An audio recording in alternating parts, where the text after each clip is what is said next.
ఓ ప్రేమికుడు తనకు నచ్చిన అమ్మాయిని పచ్చని ప్రకృతి ఒడిలో జలజల పారే జలపాతం నడుమ నిలబడి జీవితాంతం గుర్తుండిపోయేలా ప్రపోజ్ చేద్దామనుకున్నాడు. అందుకు ఆమె కూడా ఓకే అంది. ఇద్దరు కలిసి జలపాతం దగ్గరికి వెళ్లారు. ప్రియురాలు ఆ మధురమైన క్షణాలను ఆస్వాదించడంతో పాటు ప్రకృతి అందాలను ఆనంద జలపాతాల మధ్య నిలబడి తిలకిస్తుంది. ఆలోగా ఆ ప్రియుడు తన జేబులో నుంచి ఉంగరాన్ని తీసి ఆమె చేతి వేలుకు పెట్టాలనుకున్నాడు. కానీ విధి మాత్రం వేరే విధంగా తలిచింది. విధి ఆడిన వింత నాటకంలో ప్రియుడు ప్రియురాలి కంటే ముందే ప్రపోజ్ చేయకుండా ప్రాణాలు పోగొట్టుకున్నాయి. ప్రస్తుతం దీనికి సంబంధించిన వీడియో సోషల్ మీడియాను షేక్ చేస్తుంటే నెటిజన్లు మాత్రం ఇలాంటి దుస్సాహసం ఇంకెవ్వరు చెయ్యొద్దని సలహా ఇస్తున్నారు.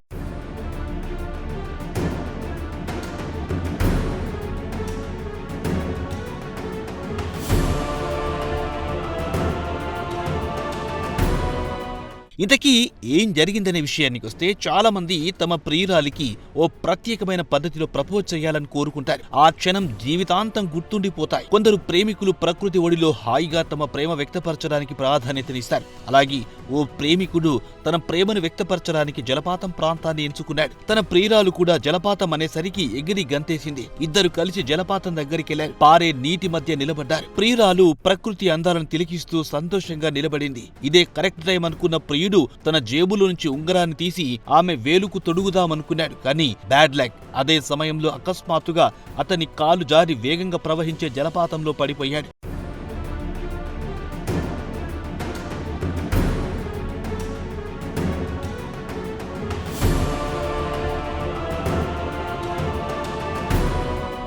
ఇక కంటి ముందే ప్రియుడు వేగంగా ప్రవహించే ప్రవాహంలో కిందికి జారిపోతుండడం చూసి తీవ్రంగా షాక్ కి గురైన ప్రియురాలు నిశ్చేష్టంగా ఉండిపోయింది. ఈ ఘటనకు సంబంధించిన వీడియో ప్రస్తుతం సోషల్ మీడియాలో వైరల్ అవుతుండగా వేలాది మంది దీన్ని చూసి రకరకాల కామెంట్స్ చేస్తున్నారు. ప్రకృతి ఒడిలో ప్రపోజ్ చేయాలనుకోవడం తప్పు కాదు, కానీ ప్రాణాలకి ముప్పొచ్చే విధంగా చేసుకోవద్దని నెటిజన్లు హితవు పలుకుతున్నారు.